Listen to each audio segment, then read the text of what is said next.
नमस्कार साथियों, स्वागत है आप सभी का एक नए वीडियो में। इसमें मैं लेके आया हूं संस्कृत व्याकरण के कुछ महत्वपूर्ण सूत्र और ट्रिक्स। तो देखते हैं क्या क्या है वो। सबसे पहला खंड है प्रत्याहार है महेश्वर सूत्र। महेश्वर सूत्र को देख लेते हैं। महेश्वर सूत्रों की संख्या कितनी है? तो महेश्वर सूत्रों की संख्या है 14। ये सूत्र संस्कृत वर्णमाला का आधार है। पाणिनि ने इन्हें शिव के डमरू से प्राप्त किया। पाणिनि ने कहाँ से प्राप्त किया? तो शिव के डमरू से। यह है महेश्वर सूत्र। देख लीजिए, अयुण पहला अयुण है, दूसरा रिलक, तीसरा अयोंग, चौथा अयौच, पांचवा है वरट, छठवां है लड़ और सातवां है यम गण नम, आठवां है झव है, नौवां है गढ़ 10 और 10वां है जब गढ़ 10। उसके बाद 11वां है खप छटत चट तब। 11वां कौन सा? खप छटत चट तब।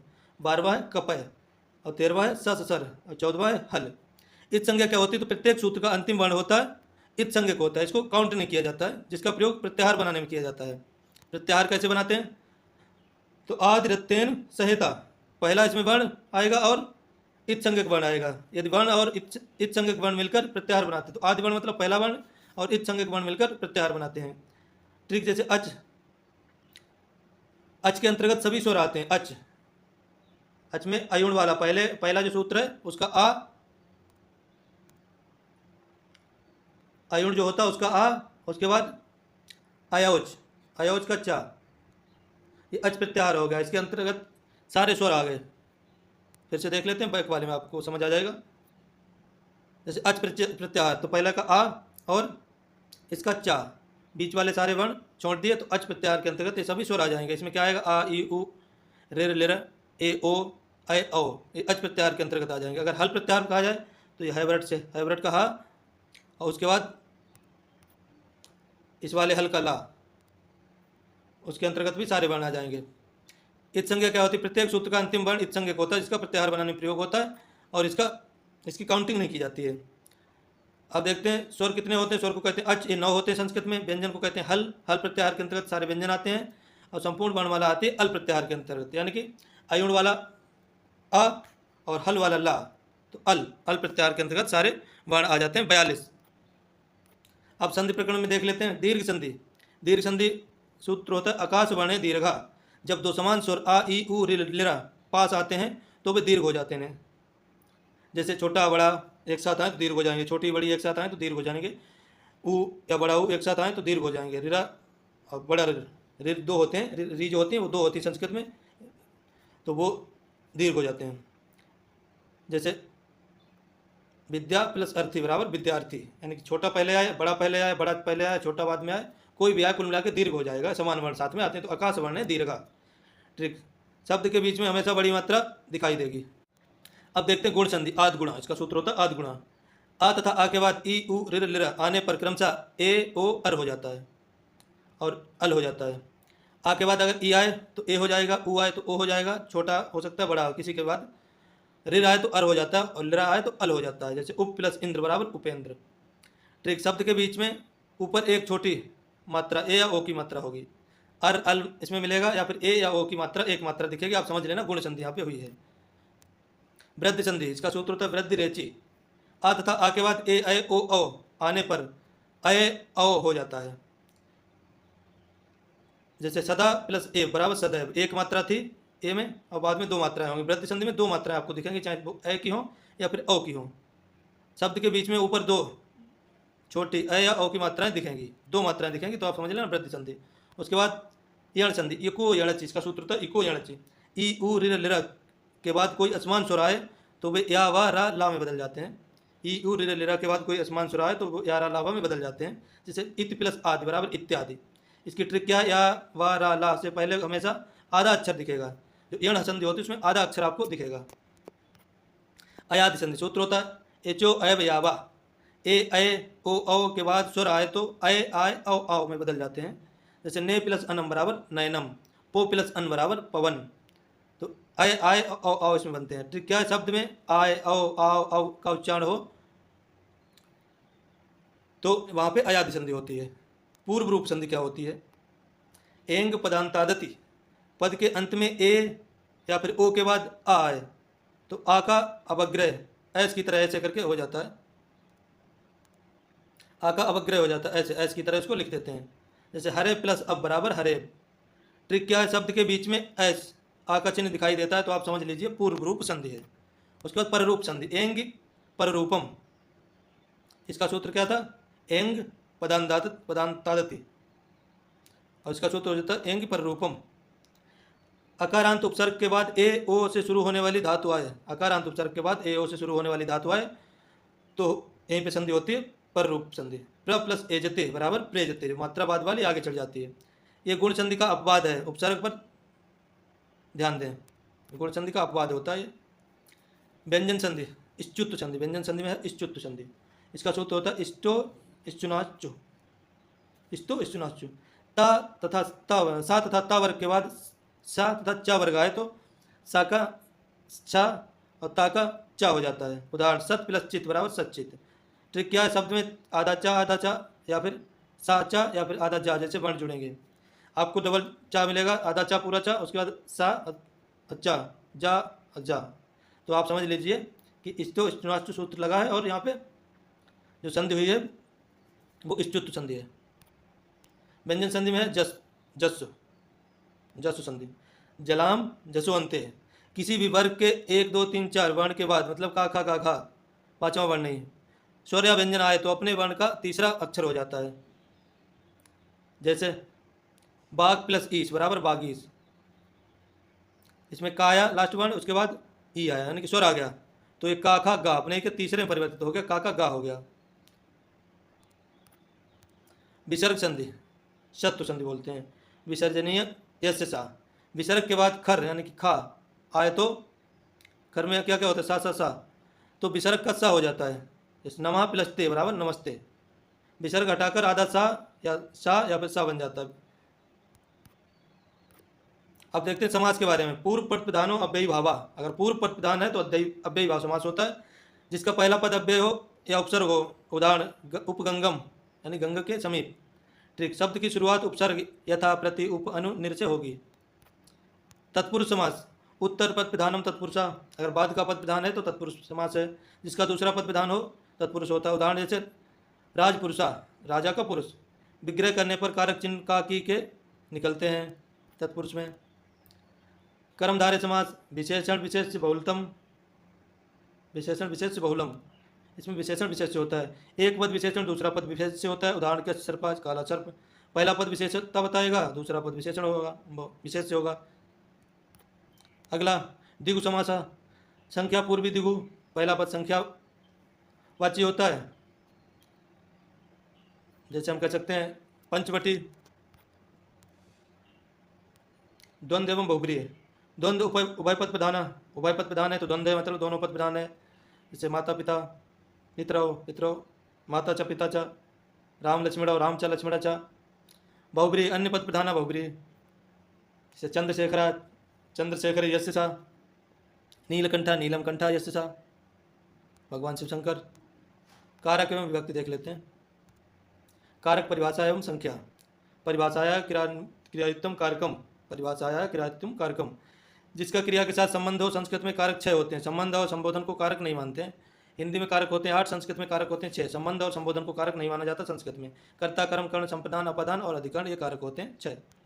कर्ता एवं कर्म कारक। स्वतंत्र कर्ता, कर्ता का सूत्र होता है स्वतंत्र कर्ता, क्रिया करने में जो स्वतंत्र वो कर्ता होता है। कर्तुरीतम कर्मा, कर्ता जिसे सबसे अधिक चाहे वो कर्म होता है। कर्ण एवं संप्रदान, साधकतम कर्णम, तृतीया व्यक्ति होती है कर्ण में, साधकतम कर्णम, क्रिया की सिद्धि में जो सबसे अधिक सहायक हो वो कर्ण होता है। कर्मणा यम भी प्रैतिसा संप्रदानम, दान के कर्म द्वारा जिसे खुश किया जाए वो चतुर्थी वो संप्रदान है। अपादानम अधिकरणम, ध्रुवम पाय अपादानम, यानी कि अलग होने पर अपादान कारक होता है। आधारो अधिकरणम, क्रिया का आधार ही अधिकरण है। उपपद विभक्ति ट्रिक, अब विभक्ति की देख लेते हैं ट्रिक। तृतीय व्यक्ति किसके साथ आएगी तो सह साकम सार्धम हीनम अलम के योग में तृतीय व्यक्ति आएगी। चतुर्थी व्यक्ति नमा षष्ठी स्वाहा अलम वसट योगाच और सुधा के योग में चतुर्थी व्यक्ति आएगी। पंचमी बिना ऋते भी डर भित्रार्थनाम भय हेतु पंचमी व्यक्ति आएगी। द्वितीय में अविता परिता समया निकषा हा प्रत्योगे अपि, इसमें द्वितीय व्यक्ति का प्रयोग होगा। उपसर्ग देख लेते हैं। कृत प्रत्यय पहचान ट्रिक, कृत प्रत्यय कैसे पहचानेंगे।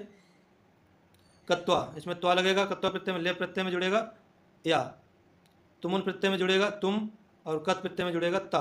जैसे कत्वा जुड़ा तो पठित्वा, या तो ले प्रत्यय जुड़ा तो आदाय, तुम प्रत्यय जुड़ा तो पठितुम, ता प्रत्यय जुड़ा तो गता। उपसर्ग परिचय। उपसर्ग क्रिया योगे, संस्कृत में कुल 22 उपसर्ग होते हैं। ये कौन से होते हैं। प्रा प्रा अप सम अनु अब निस निर दुस दुर वि आंग नि अति अपि अति सु उत अभि प्रति परि उप। ये 22 प्रत्यय हैं संस्कृत में। उच्चारण स्थान महाट्रिक्स। उच्चारण स्थान की ट्रिक है अकुह विसर्जनीय नाम कंठा। आ का वर्ग हा और विसर्ग का उच्चारण स्थान कंठ होता है। इचु यशा नाम तालु। ई चा वर्ग या शरीफा वाला सा इनका उच्चारण स्थान होता है तालु। ऋतुर सा नाम मूर्धा। ऋ टा वर्ग या और सा रा और सा मूर्धा से बोले जाते हैं। लितुर सा नाम दंता। लिर ता वर्ग और ला और सीटी वाला सा इनका उच्चारण स्थान होता है दंत। ऋतुर सा नाम मूर्धा। ऋ टा वर्ग सा इनका उच्चारण स्थान होता है मूर्धा। उपू पद्यमानीय नाम होष्टो। उ पावर्ग ओष्ट से बोले जाते हैं। उसके बाद ए और ए दैते कंठ तालु। ओ और ओ दौतो कंठोष्टम। और उसके बाद वट वाला वा बकारस्ते दंतोष्टम। देखते हैं प्रयत्न। प्रयत्न क्या होते हैं संस्कृत में। तो नंबर 1 अभ्यंतर प्रयत्न। ये 5 प्रकार के होते हैं। नंबर 1 स्पृष्ट, इसमें स्पर्श व्यंजन आ जाते हैं का से माँ तक। नंबर 2 ईसत स्पृष्ट, इसमें आ जाते हैं अंतस्थ व्यंजन यारा लावा। उसके बाद ईसत द्विव्रत, इसमें आ जाते हैं स स स हा। उसके बाद विव्रत, इसमें आते हैं सभी स्वर अच आ जाते हैं। उसके बाद संव्रत, इसमें ह्रस्व आ आता है केवल। तो अभ्यंतर प्रयत्न 5 प्रकार के होते हैं। स्पष्ट आ जाते हैं, इसमें स्पष्ट में स्पर्श व्यंजन होते हैं। ईसत स्पष्ट में आ जाते हैं यारा लावा अंतस्थ व्यंजन। और ईसत विव्रत में आते हैं सा सा सा हा। और विव्रत में आते हैं सभी अचयन के स्वर। और संव्रत में आता है ह्रस्व आ केवल। वाह्य प्रयत्न 11 प्रकार के होते हैं। वाह्य प्रयत्न 11 प्रकार के होते हैं। ट्रिक 1 देखते हैं तो खर प्रत्याहार। प्रत्येक वर्ग का पहला दूसरा अक्षर सा सा सा विवर श्वास अघोष होता है। प्रत्येक वर्ग का पहला और दूसरा अक्षर प्लस सा सा सा ये विवर होता है, श्वास होता है, अघोष होता है। और नंबर 2 हस प्रत्याहार। तो तीसरा चौथा पांचवा या रा ला वा हा ये संवार होते हैं और नाद होते हैं और ये घोष होते हैं। अल्पप्राण एवं महाप्राण देखते हैं। अल्पप्राण पहला तीसरा पांचवा प्लस यण। पहला तीसरा पांचवा व्यंजन प्रत्येक वर्ग का प्लस यण प्रत्याहार के जितने विवरण आते हैं वो होते हैं। इसमें कम हवा निकलती है बोलते समय। ट्रिक होती है विषम संख्या 1 3 5। अल्पप्राण होते हैं, महाप्राण दूसरा और चौथा, इसमें बोलने में अधिक हवा निकलती है मुंह से। और दूसरा चौथा प्लस सल प्रत्याहार के अंतर्गत आते हैं ये। ट्रिक सम संख्या 2 और 4। महाप्राण की कहें तो 2 और 4 दूसरा वर्ण और चौथा वर्ण। अल्पप्राण की कहें तो पहला तीसरा पांचवा वर्ण। ऐसे भी आप याद कर सकते हैं 135 और 24। उदात्त अनुदात्त त्वरित केवल स्वरों के बाह्य प्रयत्न है। उदात्त अनुदात्त त्वरित ये केवल स्वरों के बाह्य प्रयत्न है।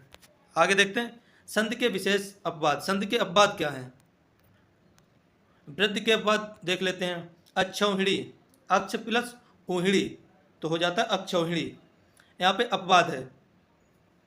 अपवाद क्या है कि अक्ष प्लस ऊहिणी से अक्षौहिणी बनता है, लेकिन बनता है अक्षौहिणी। अपवाद है। नियम से गुण होना था, गुण होना था तो एक मात्रा चढ़ती ऊपर ओ की, लेकिन यहाँ पे वार्तिक से वृद्धि हो गई अ हो गया। सुखारता, सुख प्लस ऋता। तृतीया तत्पुरुष होने पर अ प्लस ऋर बराबर अर होता, वृद्धि हुआ। प्रौढ़ एवं प्रयस सूत्र है प्रदुहो ढोढ़ से येसु। प्रदुहो ढोढ़ से येसु। तो प्र प्लस ऊढ़ा बराबर प्रौढ़ा। प्र प्लस ऊढ़ा बराबर प्रौढ़ा। और प्र प्लस ऊढ़ा बराबर प्रौढ़ा होता है वृद्धि संधि के हिसाब से, लेकिन यहाँ पे हो गया प्रौढ़ा। प्र प्लस ऐसा, प्र प्लस ऐसा बराबर प्रेसा, ये सही है वृद्धि संधि। ये अपवाद है। जहाँ गुण संधि ए ओ होनी थी वहाँ वृद्धि संधि हो गई। गुण संधि होनी थी लेकिन वृद्धि संधि हो गई।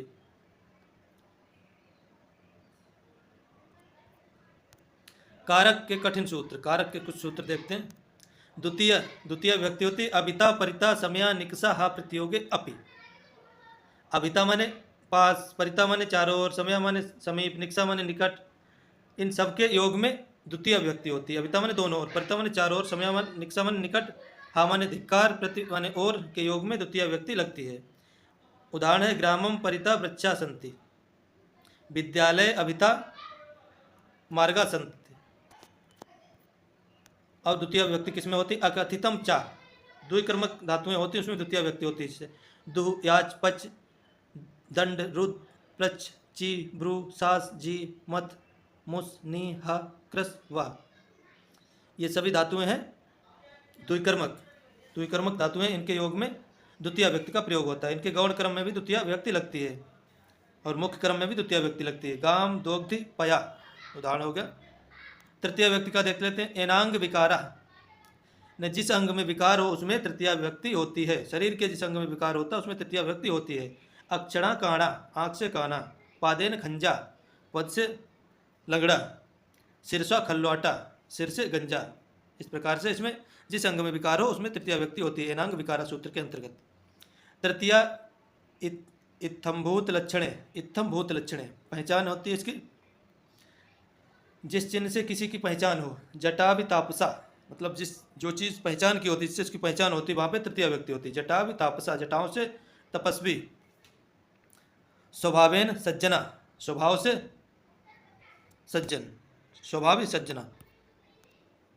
चतुर्थी क्रुद्ध, द्वेष, ईर्ष्या। क्रोध में, द्वेष में, ईर्ष्या में, असूया में चतुर्थी व्यक्ति होती है। इन धातुओं के योग में जिस पर क्रोध किया जाए उसमें चतुर्थी लगती है। स्वामी भृत्ताय क्रुद्धति, स्वामी भृत्ताय क्रुद्धति, तो भृत्ताय में चतुर्थी व्यक्ति हो गई। रुच्यार्थानाम प्रियमाणा, रुच्यार्थानाम प्रियमाणा, जो चीज़ हमें रुचिकर होती है, अच्छी लगती है, उसमें चतुर्थी व्यक्ति होती है। जैसे बालकाय मोदकम रोचते, अहम मह्यम मिष्टानम रोचते। कोई वस्तु अच्छी लगे उसमें चतुर्थी व्यक्ति होती है। पंचमी भीत्रार्थानाम भय है, तो जहाँ पे भय की बात आती है वहाँ पे पंचमी व्यक्ति लगती है। डर और रक्षा या भय में पंचमी व्यक्ति होती है। भय के कारण पंचमी व्यक्ति होती है। उदाहरण सर्पात विभेति, चौरात रक्षति। जैसे सर्पात में पंचमी व्यक्ति हो गई, चौरात में पंचमी व्यक्ति हो गई भय और रक्षा के योग में। पंचमी अख्यातोपयोगे, अख्यातोपयोगे, जिस गुरु से या शिक्षक से पढ़ा जाए उसमें पंचमी व्यक्ति होती है। उदाहरण उपाध्यात अधीते। एतस्य निर्धारणम, जिसका निर्धारण किया जाए, जिसको फाइंड आउट किया जाए, पॉइंट आउट किया जाए, वहाँ पे सप्तमी व्यक्ति, षष्ठी और सप्तमी दोनों हो सकती हैं। एतस्य निर्धारणम, जब समूह में से किसी को श्रेष्ठ चुना जाए तो कवि नाम कालिदासा श्रेष्ठा या कविसु कालिदासा श्रेष्ठा, इसमें षष्ठी और सप्तमी दोनों लगा सकते हैं। कवियों में कालिदास श्रेष्ठ है। वाच्य परिवर्तन, अब देखते हैं वाच्य परिवर्तन। वाच्य 3 प्रकार के होते हैं। कर्तृवाच्य, क्रमवाच्य, भाववाच्य।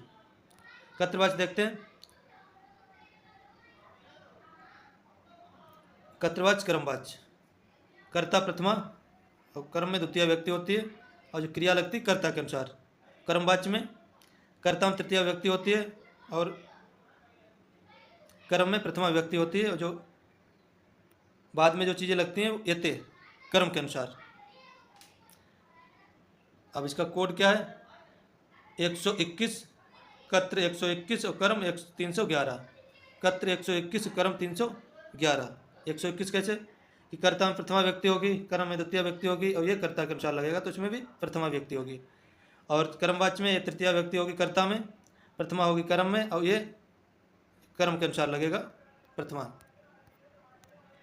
वाच्य परिवर्तन उदाहरण देख लेते हैं। कर्तृवाच्य 121 और कर्मवाच्य 311।